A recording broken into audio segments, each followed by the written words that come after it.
ची भविष्यवाणी राजकुमार समोर उभी राहणार. लागलं नाही ना रे बा.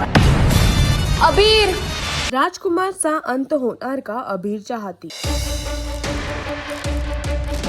सावळ्याची जणू सावली या मालिकेमध्ये अबीर आणि ओवीच्या बर्थडे पार्टीमध्ये जिथे सावली, सारंग सर्व उपस्थित होते, तिथेच राजकुमार येतो आणि राजकुमारची भेट होते अबीरशी. आणि जेव्हा राजकुमार अबीरला बघतो तेव्हा त्याला 8 वर्ष पूर्वीची भविष्यवाणी लक्षात येते, जिथे सावळीचे बाबाच राजकुमारला म्हणतात की सावळीचं मूलच त्याच्या विनाशाचं कारण बनणार आहे. अबीर अबीर, आई बोलव तिथं जा ना, सगळे वाट बघतात बाळा.